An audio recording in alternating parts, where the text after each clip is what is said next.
ओम नमो भगवते वासुदेवाय। ओम नमो भगवते वासुदेवाय। ओम नमो भगवते वासुदेवाय। नारायणं नमस्कृत्य नरं चैव नरोत्तमं देवीं सरस्वतीं व्यासं ततो जयमुदीरयेत् नष्टप्रायेषु भद्रेषु नित्यं भागवत सेवया भगवती उत्तमश्लोके भक्तिर्भवति नैष्टिकी। ओम ज्ञानतिमिरान्धस्य ज्ञानाञ्जनशलाकया चक्षुरुन्मिलितं येन तस्मै श्रीगुरवे नमः। नमो विष्णुपादाय कृष्णप्रेष्ठाय भूतले श्रीमते भक्तिवेदान्तस्वामिनिधि नामिने नमस्ते सारस्वती देवे गौरवाणी प्रचारिणे निर्विशेष शून्यवादी पाश्चात्य देश तारिणे जय श्री कृष्ण चैतन्य प्रभु नित्यानंद श्री अद्वैत गदाधर शिवासादि गौर भक्त वृंद।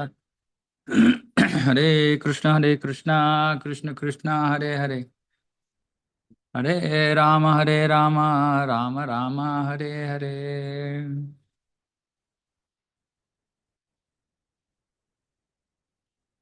Reading from Srimad Bhagavatam, Canto 8, Chapter 9, Verse 5. नूनं त्वं विधिना सुभ्रूः प्रेषितासि शरीरिणां सर्वेन्द्रियमनप्रीतिं विधातुं सगृणेन किम्. O beautiful girl with beautiful eyebrows, certainly Providence, by His causeless mercy, has sent you to please the senses and minds of all of us. Is this not a fact? No, it's not a fact. Hmm. And this is how Asuras think. Oh, Krishna has sent me sense gratification. Hmm. Hmm. No, Krishna doesn't send us sense gratification. Krishna doesn't want us to be bound in this material world. We want sense gratification, so we get it. So today in our center, we had like a very amazing garlands for the lordships, and then a very nice bhoga. So then I was telling devotees saying that today party, Krishna party today. So then they were saying, no, it's Krishna's will. I said, no, it's not Krishna's will. It's devotee's desire. When this devotee desires to do something for the pleasure of the Lord. And Asura desires to use everything for his sense gratification. Uh, right, and it's natural, when we do selfless service for the pure pleasure of Krishna, automatically we experience happiness. Automatically. Mm. But when we do things for our own sense gratification, we just become entangled. And the result of that sense gratification is suffering at some point in our life, this life, next life. So when we have any kind of suffering, we should remember saying that we've done something like this. We've seen something of this material world and said, oh, this is for me. This is for my enjoyment. So we are suffering. So don't trust everything that is said in Bhagavatam. So if Asura is saying, is this not a fact? Don't think this. Yes, this is a fact. Sense gratification is also sent by Krishna. See who is speaking and then decide.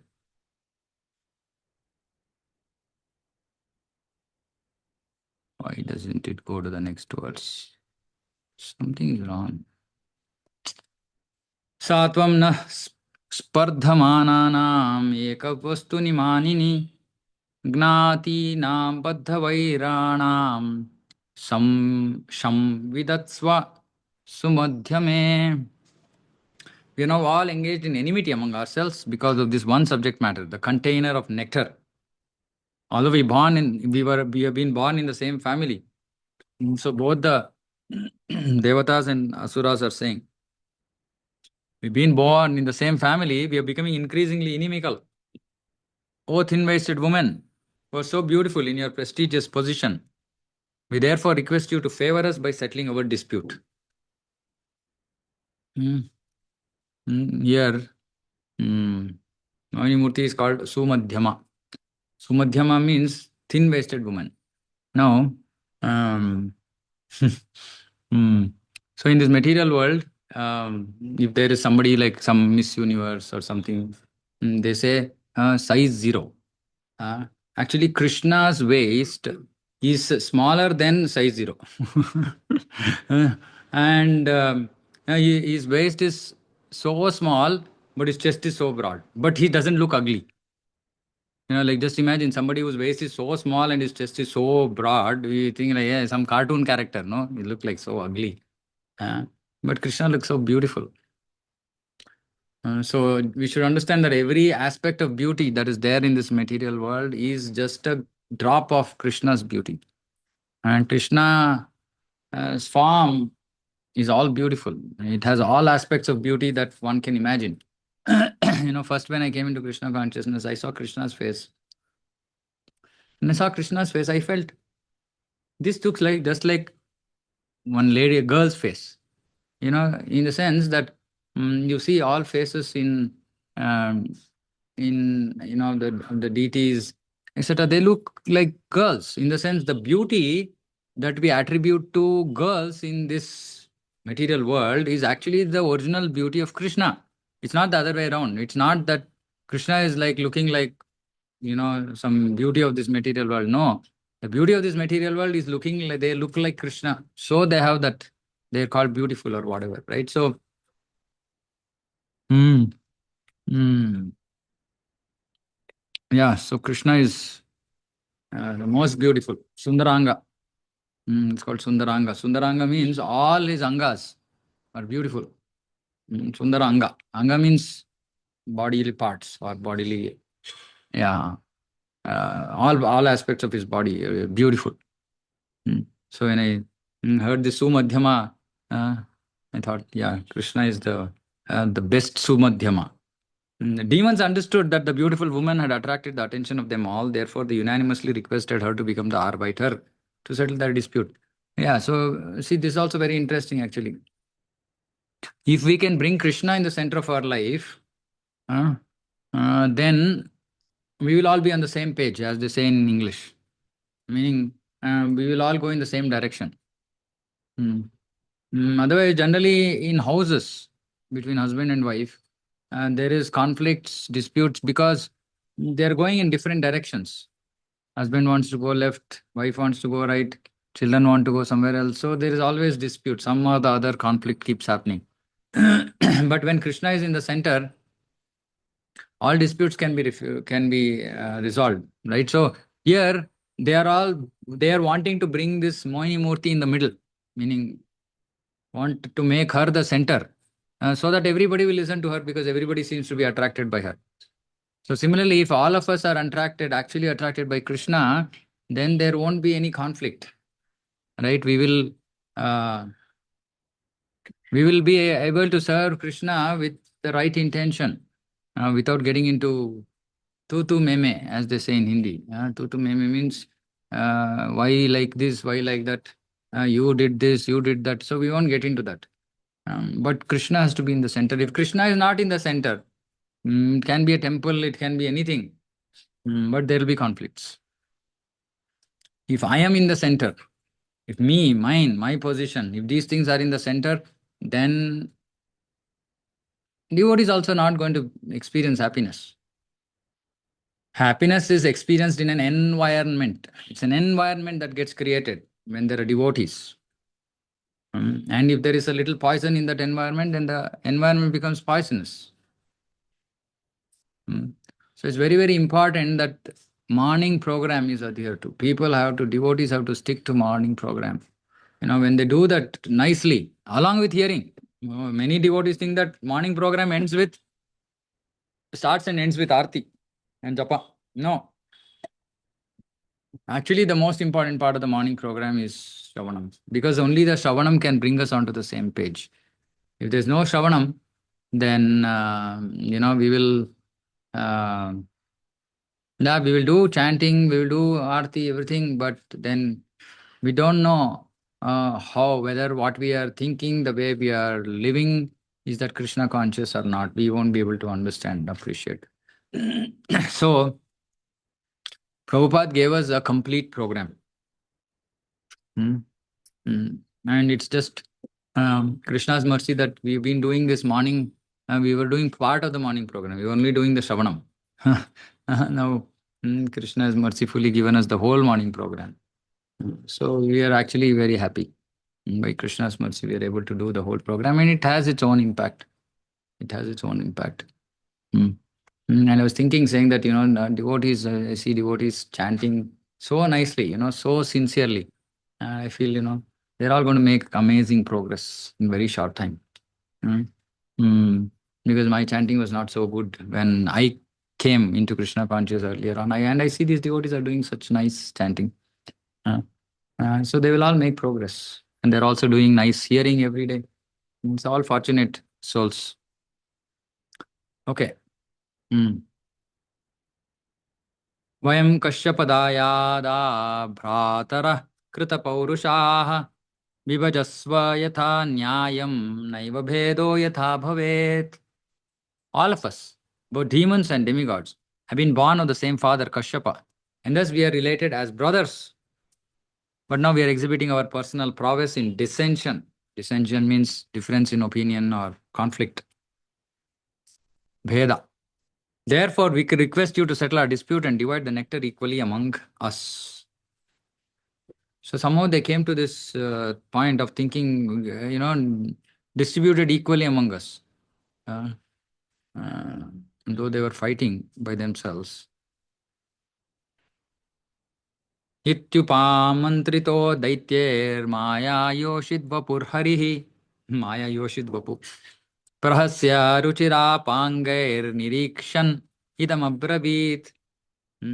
Maya Yoshit Vapu. Maya Yoshit meaning illusory woman. Vapu Harihi. Vapu means body. Hari, who had the body of a illusory woman. Having thus been requested by the demons, the Supreme Personality of Godhead, who had assumed the form of a beautiful woman, began to smile. Looking at them with attractive feminine gestures, she spoke as follows. Now, caution for men. Don't look into the eyes of a woman unless she is your wife. Looking into the eyes of a woman, looking at the smile of a woman, it all attracts the chitta, because this is what we've been entangled with, in multiple lifetimes in this material world. So, Bhagavatam says that a beautiful woman is a recipe for disaster. So we have to be very careful. Yeah, unfortunately, in Krishna consciousness also there are going to be beautiful women who come and join Krishna consciousness. So men have to be careful, and that they don't get attracted by any way. And these things, they don't happen premeditatedly. In the sense, it's not like we keep thinking about somebody and then it happens. No, it doesn't happen that way. It just happens all of a sudden. All of a sudden meaning we never thought about a person in that way, but suddenly our thoughts change.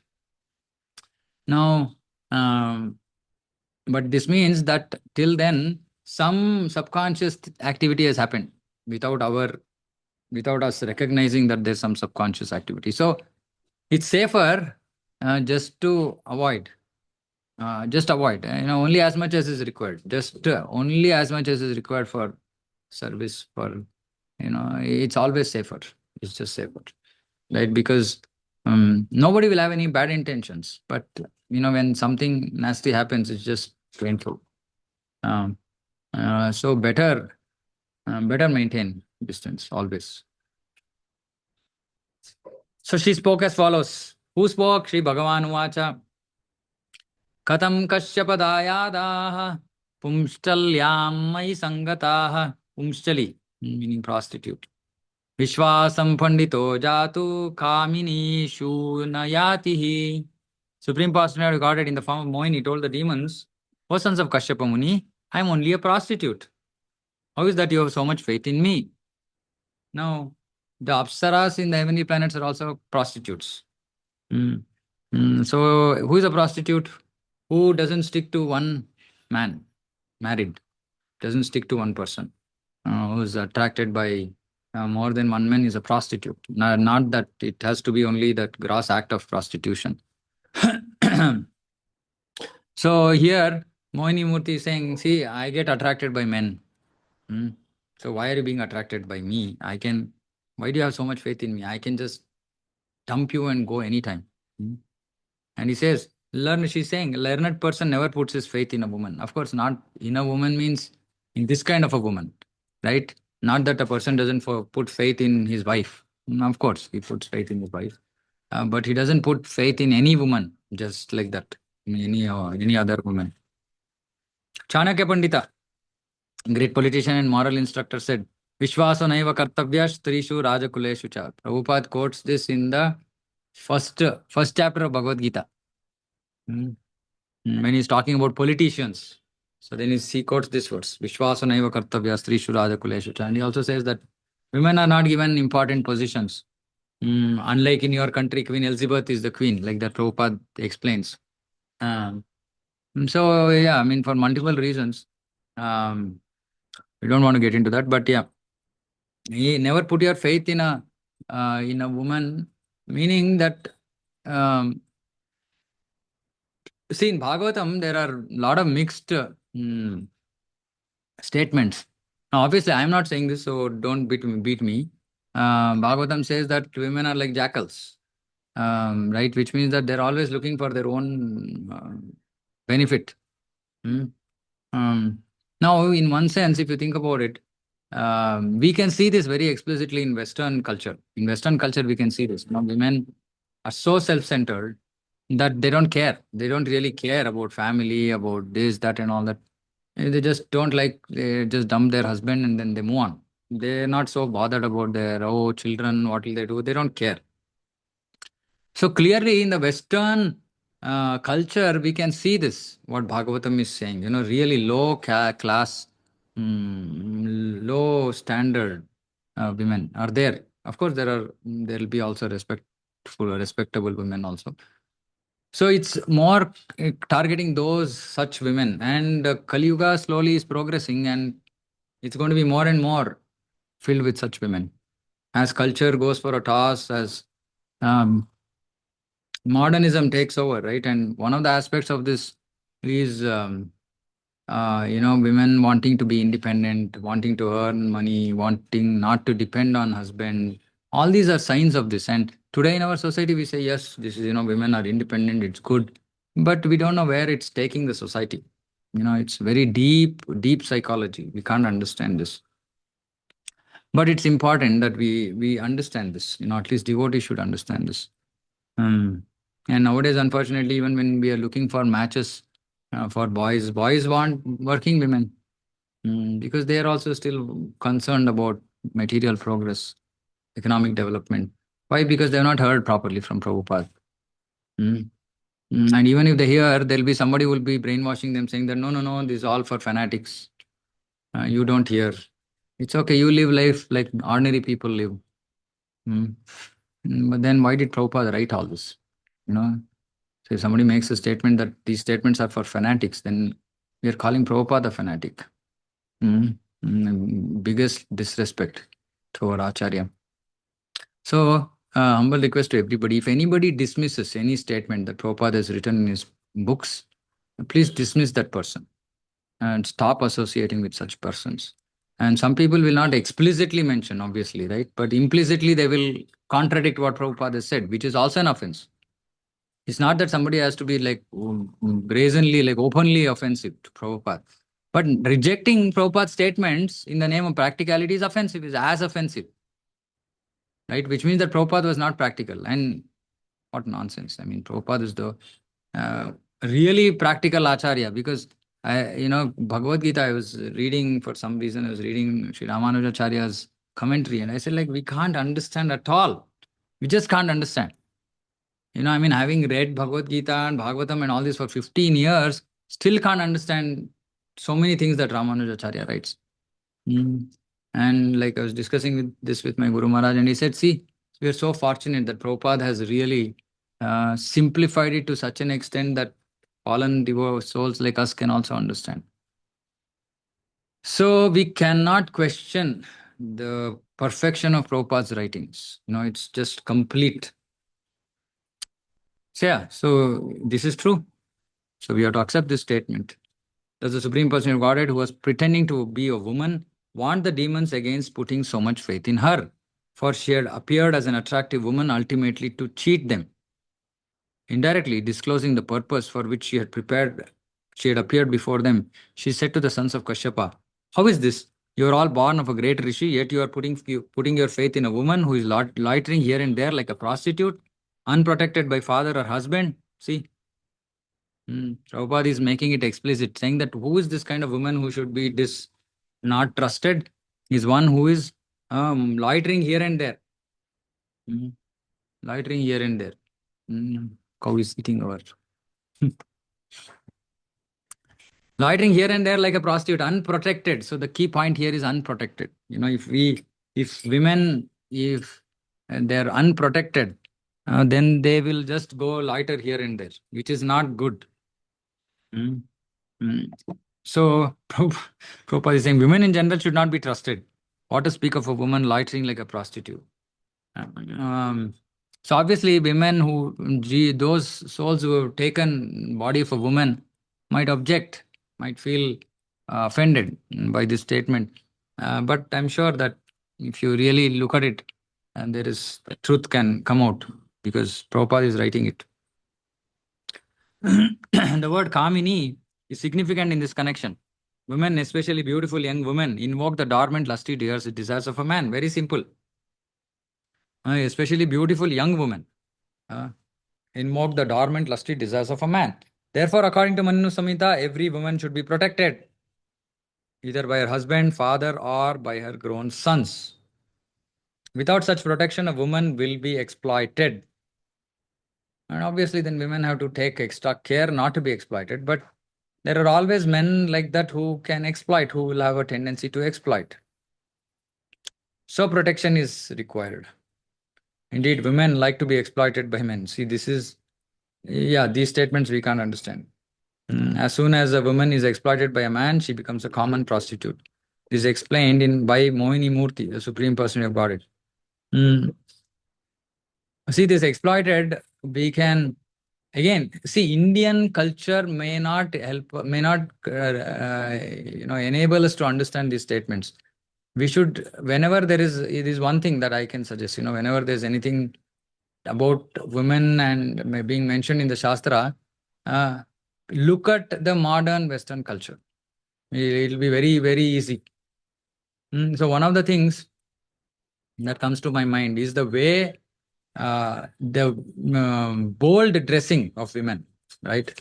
Like is very evident, very common in Western culture. The bold dressing of women is actually with an intention to be exploited, meaning they are dressing like that so that they can attract some man. Prabhupada is to ask, otherwise, why should you dress like that? You know, with why should you dress? Why can't you just dress respectfully, covering all parts of your body? But no, you don't want to dress respectfully because you want to attract some person, some man, then it will result in exploitation, isn't it? Uh, so it's important, we think how and the culture that we mimic, how dangerous it is. And Vedic culture was very, very simple, right? There's always separation, there's always protection for women so that these things don't happen. Um, um,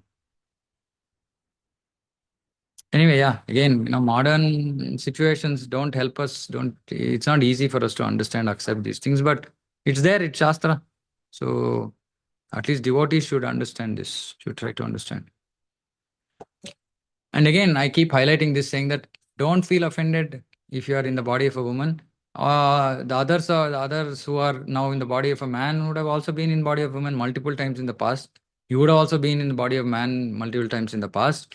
So it's just incidental that this life we are in the body of whoever is in the body of a woman and hearing this. So don't take it personally. Taking it personally again makes it bodily platform, right? Because we have to understand that I'm on the platform of soul. But yeah, because I've taken the body of a woman, okay, there are certain things that this body brings. It's the design, it's the is Lord's design of material nature, that the body of a woman brings in all these kind of characteristics, and we should just be wary about them so that as devotees we keep away from these things, right? Or we don't get affected. शालावृकाणां स्त्रीणां च स्वैरिणीनां सुरद्विषः सख्यान्याहुरनित्यानि नूत्नं Nutnam vichinvatam.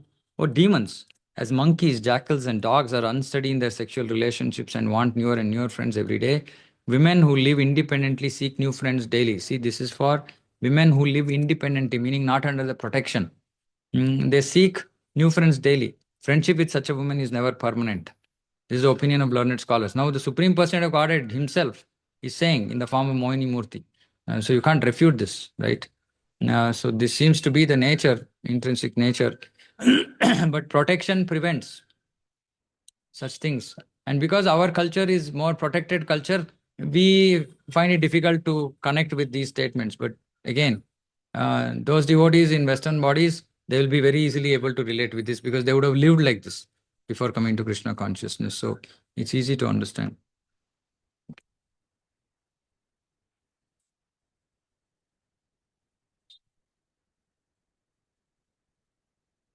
Suddenly it doesn't go, it has a mind of its own. Go. Hmm. Shri Shukovacha. इति ते क्ष्वेलितैस्तस्या आस्वष्टा मनसोऽसुराः जहसुर्भावगम्भीरम् तदुश्चामृतभाजनम्. Shukadeva Goswami continued. After the demons heard the words of Mohini Murthy, who had spoken as if jokingly, they were all very confident. See, such foolish men. Right? So clearly she's asking, saying that, why are you trusting me? And they're thinking, oh, no, no, she's joking. She's just being very humble. Uh, They laughed with gravity and ultimately they delivered the container of nectar into her hands after having said all this. Fools, isn't it? The person who got it in his form of Mohini was certainly not joking but talking seriously with gravity. The demons, however, being captivated by Mohini Murthy's bodily features, took her words as a joke and confidently delivered the container of nectar into her hands. This is Maya. This is the illusion, right? Mm. Uh, so we can't see the Maya. We can't see the Maya. Mm. That is why we have to be careful in, in our dealings so that we don't fall into such illusion. Mm. Mm. So they were just captivated by her bodily features. So they just, in some sense, ignored her words because if see, it's like this, when you want. So what did the demons wanted her, right? I mean, the demons wanted her. Now, even though she's saying something, they have to dismiss it off because otherwise they can't go behind her. So it's self-fulfilling prophecy in that sense. Like they want her, so then they assume whatever suits that the requirement, right? So if assuming saying that she's joking will allow them to continue to go behind her, they're okay to do that. And this is how we also work, right? When we run behind Dhyato Vishan Pumsan, when we run behind some material object, we bring all kinds of logic, which might seem illogical at other times, but we try to bring all kinds of logic to say, no, no, this is like this is like that. Why? Just to cater to our desires, fulfill our desires. So we will use wrong logic. Here also, these demons are using wrong logic by saying, no, no, no, she's not joking. She's joking. She's not serious. So she's made such serious statements, but because they wanted to go behind her, no, no, no, she's just joking. Thus, Mohini Murthy resembles Lord Buddha, who appeared Sammohaya Suradvisham to cheat the asuras. See, Buddha also came to cheat the asuras. Why? The asuras were killing animals, left, right, and center. So she came to cheat them. He came to cheat them. The word Suradvisham refers to those who are envious of the demigods or devotees. Sometimes an incarnation of the Supreme Person of Godhead cheats the atheists. Thus, we see here that although Mohini Murthy was speaking factually to the asuras took her words to be facetious. Indeed, they were so confident of Mohini Murthy's honesty that they immediately delivered the container of nectar into her hands, as if they would allow her to do with the nectar whatever she liked, whether she distributed it, threw it away, or drank it herself without giving it to them. So, completely, they were just, they just surrendered to her. So, we should understand surrender. No, actually, this is also not a good example of surrender. Because even before we surrender to a spiritual master, there is Pariprashnena. There is humble inquiry. Not that we just blindly accept somebody, sentimentally. So this is asuric surrender. Uh, um, hmm. Anyway, so they completely trusted her, saying that okay, she's whatever she does with this, it's okay. It's better than us fighting amongst ourselves.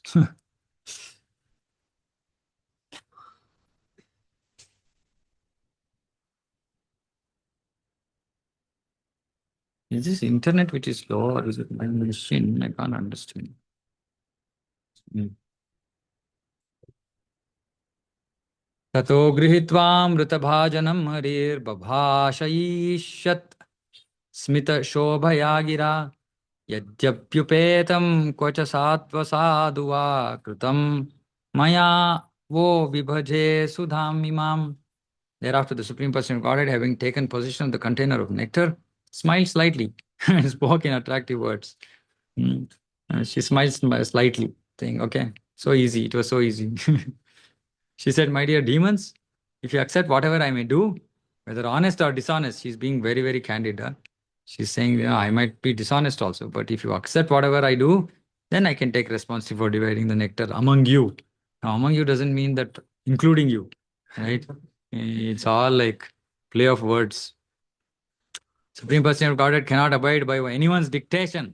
Whatever he does is absolute. The demons, of course, were deluded by the illusory potency of the Lord, and as Mohini Murthy got them to promise that whatever she would do, they would accept. Hmm. It's like Vishnu cheats this Vrikasura, who is running behind Shiva to put his hand on Shiva's head so that to test his. So Shiva would have given a boon to this Vrikasura, saying that on whoever head you keep your hand, that person's head will split. And Vrikasura wanted to enjoy Parvati, so he was running behind Shiva to split his head. And then similarly, like then Lord Vishnu appears as a small Brahmana, Vatu, boy, and speaking attractive words, cheat that demon. So like that here, Mohini Murthy is cheating so many demons, big, big demons. Hmm. इत्यभिव्याहृतं तस्या आकर्ण्यासुर पुङ्गवाः अप्रमाणविदस्तस्यास् तत्तत् तत्ततेति अन्वमंसता. The chiefs of the demons were not very expert in deciding things. Upon hearing the sweet words of Mohini Murthy, they immediately assented. Yes, they answered, what you have said is all right. This is Prabhupada's language, all right. Thus the demons are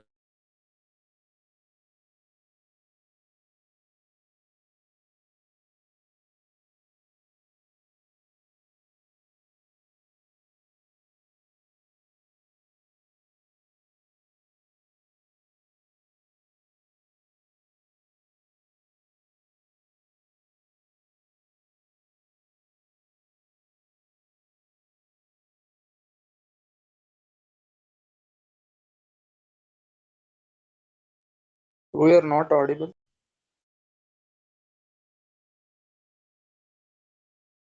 Now we are audible.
Hare Krishna Prabhu, you are not audible. Not audible. Yeah, yeah. Now it's audible. Okay. So internet ki jai. Okay. The demigods and demons then observed a fast. After bathing, they offered clarified butter and oblations into the fire and gave charity to the cows and to the brahmanas and members of the other orders of society, namely the Kshatriyas, Vaishyas, and Shudras, who were all rewarded as they deserved. Thereafter, the demigods and demons performed ritualistic ceremonies under the directions of the brahmanas. Then they dressed themselves with new garments according to their own choice, decorated their bodies with ornaments, and sat facing east on seats made of kushagras. So this is the process, before we do anything auspicious. You're supposed to take bath and then do some yagna and all these kinds of things. The Vedas enjoin that for every ritualistic ceremony, one must first become clean by bathing either in the water of the Ganges or Yamuna or in the sea. Then one may perform the ritualistic ceremony and offer clarified butter into the fire. In this verse, the words Paridhaya Ahatani are especially significant. A sannyasi or a person about to perform a ritualistic ceremony should not dress himself in clothing sewn with a needle. So clothes which are sewn, meaning border has been stitched. Needle means not just hand needle, machine stitched, which means that the threads have to remain bare. If the threads are bare, then you can wear this for ceremonies, for deity worship and all that. If the clothes have been stitched and borders have been stitched, then that cannot be worn for ritualistic ceremonies. Hmm. So it has to be, the threads have to be there, loose, like that, without stitching. O king, as the demigods and demons sat facing east in an arena fully decorated with flower garlands and lamps and fragrant with smoke of incense, and that woman, dressed in a most beautiful sari, her ankle bells tinkling, entered the arena, walking very slowly because of her big, low hips. Her eyes were restless due to youthful pride, her breasts were like water jugs, her thighs resembled the trunks of elephants, and she carried a water pot in her hand. Her attractive nose and cheeks and her ears, adorned with golden earrings, made her face very beautiful as she moved. When the demigods and demons saw these beautiful features of Moini Murti, who was glancing at them and slightly smiling, they were all completely enchanted. Srila Vishwanath Chakravarti Thakur remarks here that Moini Murti is the Supreme Person of Godhead in a feminine form and that the Goddess of Fortune is her associate. This form, assumed by the Person of Godhead, challenged the Goddess of Fortune. The Goddess of Fortune is beautiful, but if the Lord accepts the form of a woman, he surpasses the Goddess of Fortune in beauty. It is not that the Goddess of Fortune, being female, is the most beautiful. The Lord is so beautiful that he can excel any beautiful Goddess of Fortune by assuming a female form. Prabhupada is like dismissing it off, saying that he can excel any beautiful Goddess of Fortune by assuming a female form. Anyway, so this is our Krishna. And so, like I was saying yesterday, saying that these kinds of very descriptive descriptions about women, if it agitates us, then just remember Krishna. Krishna is the source of all this beauty. Uh, and Shankaracharya said, saying that, it's just a bag of bones and muscles and flesh and blood and urine and pus. So don't get attracted by the shape of or the feminine shape. It's a shape of a woman which entices men. So just remember saying that it's just made of we know that history of an incident of a person in somewhere in uh, mm, where is that, mostly Ranganatha Swami temple somewhere, like Sri Rangam maybe. Mm. That one man was attracted to a prostitute, and so to show that he was just attracted by skin deep beauty. Skin deep means that beauty is only skin deep. The beauty is only skin deep, meaning that if you go under the skin, you can't find any beauty, right? Under the skin, it's all ugly. So it's skin deep beauty that we get attracted with. And if you get attracted by that, then we should understand that it's just skin deep. There's nothing underneath that skin. Underneath that skin is the same thing that everybody has, different forms and shapes. That's all. Um, so if we are anytime affected by such things, we can just remember the beauty of the beautiful form of Krishna, which far excels beauty of even goddess of fortune. Okay, so I'll stop here. If there are any questions, comments, I can make. Okay. Hare Krishna, Prabhu. Hare Krishna. Prabhu, Dandavat Pranam. Pranam, So, Prabhu. just a question. I don't know. It's just a thought, right? So, because see, when we talk about, I mean, either woman's body or man, so it's Mhm. all. I mean, it's a reflection of whatever is there in the spiritual world, right, Prabhu? It's a reflection of whatever is there in the spiritual world. Yes, perverted though. Yes. Forward to reflection. Yes. Yeah. So I mean, in spiritual world, won't there be attraction between man and woman? I mean, like because we talk so much about here. I mean, especially in the Okay. material world, because we are stuck with because of that element. But Yeah. in the spiritual world, right? So if it is a perverted Yeah. reflection, even I'm reading, some text of Bhagavatam says, I mean, like, yeah, the man, I mean, even the Vishnu Dutas or whoever, so they also have, wives, a family. They look like Yeah. Yeah. lightning, Yeah. So Yeah.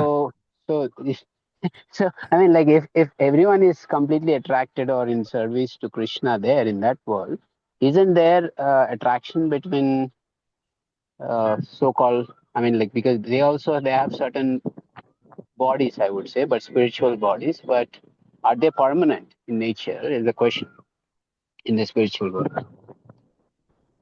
Now, what is the question, Vinod Prabhu? I'm confused. Now the question is, are they permanent in nature? Because in the spiritual world, let's say we get to our constitutional position, right, in Yeah. Yeah. spiritual Yeah. world, Yeah. right? So Yeah. let's say we are constitutionally, a woman, for example, right, Yeah. in the spiritual world. Yeah. Yeah. So Yeah. so so that attraction will also be there, isn't it, Prabhu? Or What how attraction? What attraction? between man and woman, family, No. No. familial, So you see, in the yeah, spiritual world, spiritual world, Krishna is the center of all attraction. Right? So yeah, there, I mean, even Bhagavatam speaks about this. Even in Vaikuntha, mm, for yeah, example, the Vishnu Dutas, they're all four-handed and they have beautiful women, but actually Bhagavatam says that they are not affected by their beauty because they don't have time for that beauty. In the sense, they don't have consciousness for their beauty. Their consciousness is so much fully engaged in serving and pleasing Vishnu that the mm, beauty actually doesn't even register to them, as in it's not an important aspect of their life. It's there. It's like, mm, I have teeth. Right now, am I going to keep mm, looking at my teeth and sitting looking at my teeth the whole day? No, it's just part of my body. However beautiful my teeth might be, right? So okay, it's like that, it just doesn't matter. It's there. It's just part of the paraphernalia, everything that is there to serve Krishna. But their mood, their mind doesn't get distracted. There is no distraction. That distraction is the perversion, and that perversion is there only in the material world. There, everything that is there is an offering to the Lord.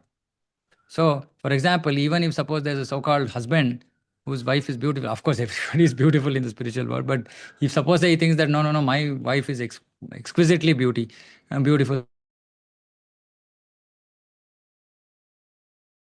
So it's like that. It's just inconceivable for us because we are so perverted. We are so contaminated that we cannot understand this. Like, see, we should, when we come to Chaitanya Charitamrita, these things will be discussed. How the beauty of the gopi is, beauty of Radharani is, she's Madana Mohana Mohini, right? Like she bewilders Krishna. Radharani's beauty bewilders Krishna, meaning he can't figure it out, right? His beauty is so amazing, but her beauty bewilders him. Now we might say, okay, then Krishna is being attracted by a woman. Yes, of course, by choice. He wants to get attracted by his own internal potency, Radharani, right? Now, and all the gopis are just like expansions of Radharani, right? And they have unprecedented beauty, paralleling Radharani, but by choice, uh, slightly differently because Radharani is the center, right? But even the beauty of the gopis is unprecedented, right?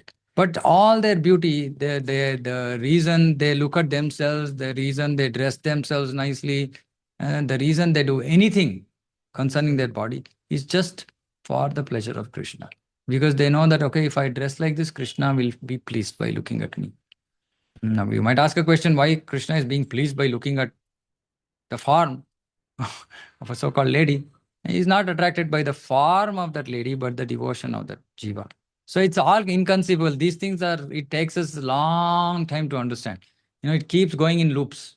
You keep contradicting yourself. When you try to understand this logic, it's illogical. You don't know where it starts. But simple answer is saying that everything is centered around Krishna in the spiritual world. Only doubt we might end up with saying that why is Krishna like this, for which we won't have an answer. He's like that because he wants to be like that. Now, who are we to question him? Right? And of course, when we come to a more purer platform, we'll be able to understand why Krishna chooses to be the way he is. But that requires, more purity for such discussion. So we will not get there. But to answer your question, it's simply whatever it is, and that beauty, whatever is available, beauty, opulence, whatever is there, everything is for Krishna, is offered for Krishna, offered to Krishna, not for any selfish motive. Because that self-centeredness is there as perversion in the material world. It doesn't, nothing like that in the spiritual world. Okay, bro. So Yeah. basically, there is no hankering for whatever we're hankering in this material world. There, Yeah, that is the maybe everything perversion. is measured. Everything is measured in terms of anyone's attraction towards Krishna. Maybe whether Yeah, it's a wife absolutely. or I'm so-called wife or absolutely. children, like everything is measured in terms of their service, in terms of their attraction towards Krishna, Yeah, and actually, rather see, we than can understand. self-centric. Yeah. Okay, bro. Yeah, and Yeah, go ahead. Go ahead. we can understand this when we look at Vedic culture. Hmm. In Vedic culture, actually, I mean, historically, women even in Vedic culture were beautiful because beauty is a result of punya, right? And previously, where people used to be pious, so they used to be beautiful. But there is a difference between that pristine, pure beauty and the demoniac beauty which attracts others, right? So that pristine beauty actually doesn't disturb anybody.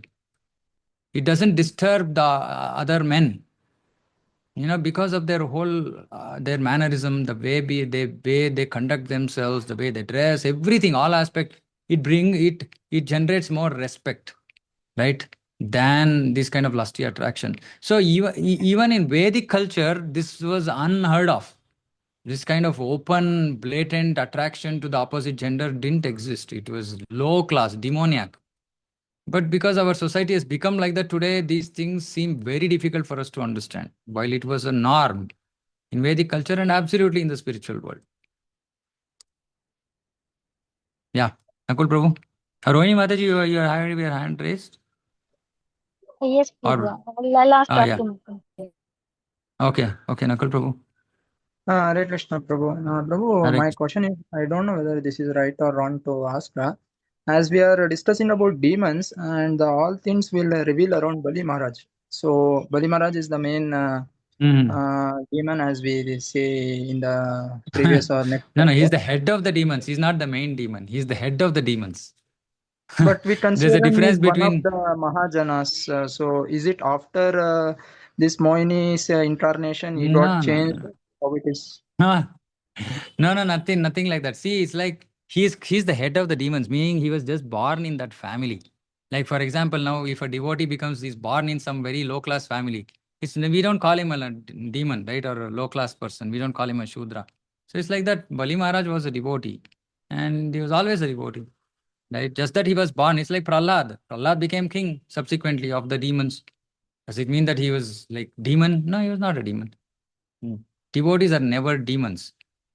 Krishna, you see, in today's situation, right? Krishna, his devotees born in all kinds of families across the world, right? And many of them are demoniac, right? Because they're meat eaters, they're this, they're that. But the devotees, we don't see the devotees. That's why Shastra says, right? You should never connect the devotees to their past. So it's like that, we don't see the material. Yeah, I mean, even though Bali Maharaj was the head of the king of the demons, he was a devotee at heart, right? and he was a dharmic person. He wanted to do his dharma. But then sometimes because he's in that position, sometimes he might end up taking a wrong decision, right? Or for teaching us, he became too attached to his position when he conquered the three worlds. So Lord had to destroy his ego, his arrogance, his false ego, right? So Lord appears. But he was always a devotee. Mm. See, and which is why Lord doesn't give up his devotee. The devotee has develops some bad character, bad behavior. The Lord will ensure that he corrects him, right? He will not leave him. That is the difference between a demon and a devotee. Devotee api chet suduracharo bhajate mamananya vak sadhure sava eva samantavya samyak vyavasito hi saha. Because he is constantly engaged in ananya bhakti, the Lord will not give up on him. He will clean him. He will clean him of his contamination, right? And for which he will do things like this, which might look externally difficult for the devotee to deal with, but which is why I keep saying, whenever Krishna does anything in our lives, any situation that happens in our life, remember, try to connect which anartha of mine is Krishna destroying. Simple, and it will be some big, if you're going through big suffering, it's a big anartha. And maybe you have not recognized it. That's just our problem, right? But Krishna will not do anything which will detrimental, which is not favorable to the devotee. Everything that Krishna does is for the welfare of a devotee. Okay. Yeah, Rohini Mataji. Hare Krishna, Prabhu. Hare Is Krishna. Mohini Avatar one of the Leela avatars or Shakti avatar? Hey, Rohini Murthy is neither classified. I mean, she is the supreme personality himself. See, Satyavesha means a ordinary jiva who was empowered, right? But Mohini Murthy is not an ordinary jiva. Mohini Murthy is the Lord himself who just took a female form. Right. I mean, I can say like, uh, No, she from doesn't come Vaikuntha, under. right? Not Goloka. No? I'm sorry. All the avatars, they start from, Purusha avatar and the Kutubi. From Vaikuntha, like Narayana is Yeah, Vaikuntha, everything is Vaikuntha only because avatars come into this material world for maintenance, and maintenance is being carried on by Vishnu. So all that, like through Kshirodakashai, Vishnu calls, you come, you come, you come, based on his, whichever universe he is in, right? What situation is, accordingly, he will invoke different incarnations or manifest different incarnations. Yeah, these are all connected with the Vaikuntha world only. Yes. Vaikuntha only. So, and Yeah. he's competing with Mother Lakshmi, right? So, I mean, Mother Lakshmi is an expansion of Radharani. So, Mm. how But, Mohini Avatar is more beautiful than Mother Lakshmi? oh yeah, because see, Krishna is the source of all beauty. Oh, who is Radharani? Radharani comes from the left side of Krishna. Right. So Lakshmi, who is an expansion of Radha, is also coming from Krishna. But Krishna is the source of all beauty, so he can manifest himself more beautiful than anybody else that has come from him. It's his prerogative. I mean, he is the But supreme boss. I mean, just no logic is required. so this Mohini Avatar is different from which Lord Shivas are, right? So No, no, because no, no, no, we will come to that. So actually, the Maya of this material world cannot disturb Shiva. Shiva is the husband of Maya, so what will she disturb him? Right? So that Maya that disturbs Shiva is actually the spiritual Maya, the Yoga Maya, that Krishna the same himself. Maya which these demons are saying. Yeah, same Maya, okay. Yes. Same Maya. Okay. Same Maya, yes. Okay. Thanks. Okay. Yeah, Achyut Hare Prabhu. Krishna, Prabhu. Yes, yes, Sumantra Mataji. Prabhuji, I'm sorry. Prabhuji, like in Gokul, this thing, you have families, you have children, but the only this thing is you're Yes. not connected. You're not attached like what we are. You have children, you have a Yeah. husband, Mm. you have this thing, Yes. but the central this thing is Krishna there. Correct. More than that, though they are attracted to their children, but they are more attracted to Krishna. Krishna. Yes. Yeah. And even if their attraction towards their children is not because they are their children, but because they are serving Krishna. They're serving Krishna. Yep. So the center of all attraction is Krishna. Yes, Prabhu. Yeah.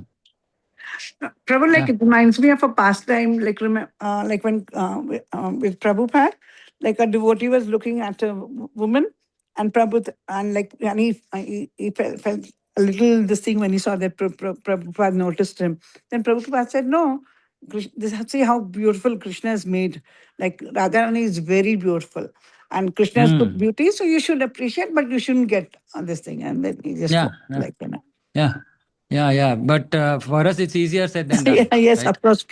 I know.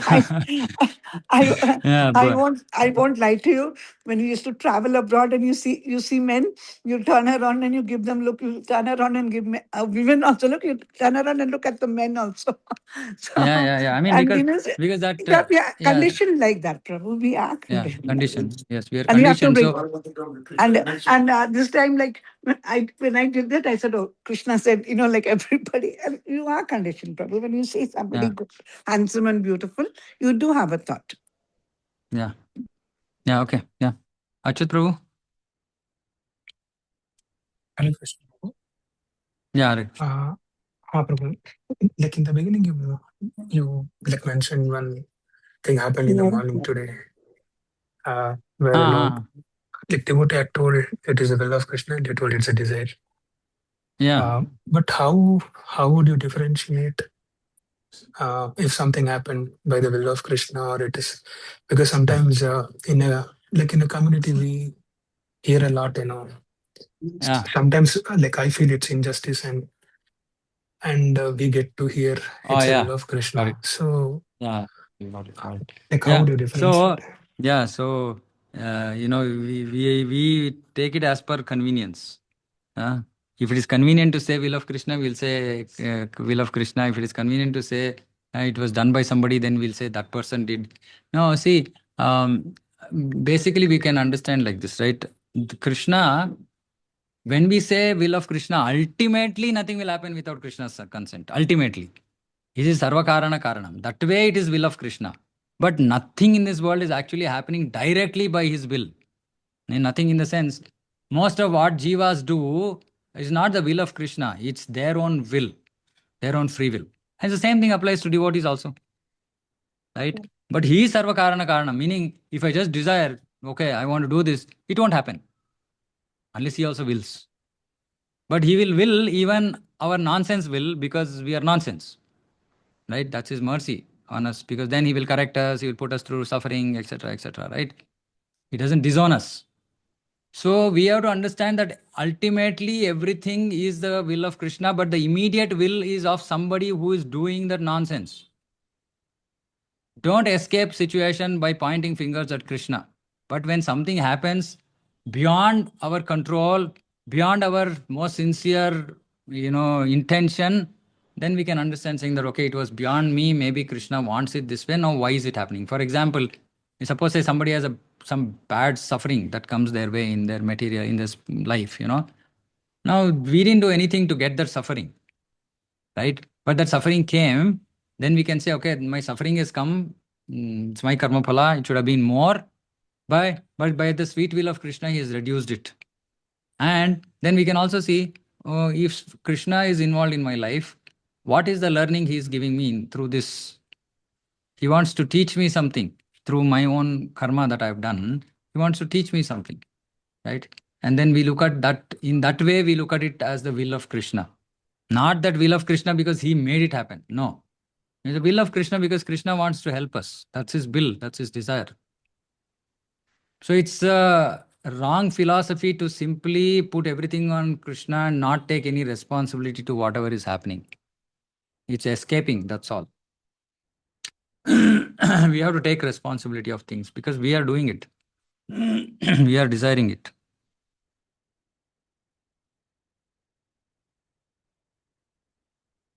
That okay? Yes, no, thank you. Yeah. Yeah, Shashank Prabhu here in front, live asking question. This question is right or wrong? I don't know whether this question is right or wrong. Okay. After attaining perfection. After attaining perfection, when we go to Goloka, can we see our Guru Maharaj, Shiksha Guru? Can we see our Guru Maharaj, Shiksha Guru? Satsang, okay, Holy Mahu Satsang has to happen in Goloka. No, obviously you won't see that. You won't see that, but you see, ideally, the way this whole disciple-guru relationship works,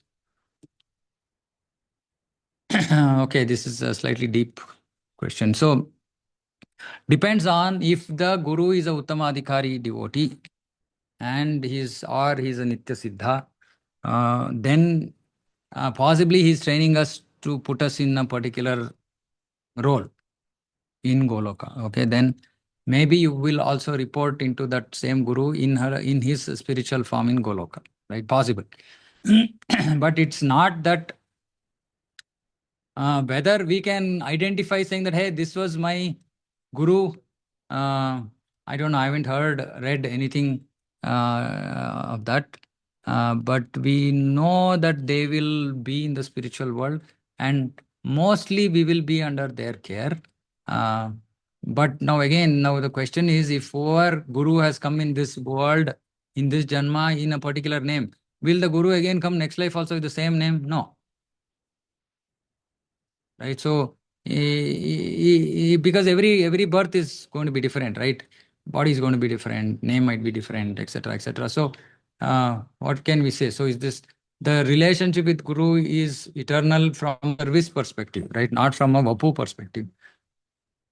So, that service connection might remain in Golok also, because we have to remain under some authority. But yeah, whether they will be our immediate authority, whether, I don't know, it's a tough question, but it looks like it should be like that. But it's just my conjecture. I mean, I have not read anywhere that any of our acharyas writing about this connection between your spiritual authority in the spiritual world and your guru in this material world. I have not heard anything, but logic seems to say that that's how it has to be. But it's a speculation. But we cannot see. Yeah, obviously face will be different, right? Because your face will also be different because your body is restricted only to this birth. The next life only your body will be different if at all you take any birth here. Previous body was different. And when we go to the spiritual world, depends on what our Swarupa Sthiti is. Might be a female, you might be a male, you might be a fish, and you might be a tree, you might be a flower. So how can you recognize, how can you connect it with the material or body that appeared in the material world? You shouldn't call it material body. But the body that has appeared in the material world, how can you link to that? No connection. Okay, are there more questions?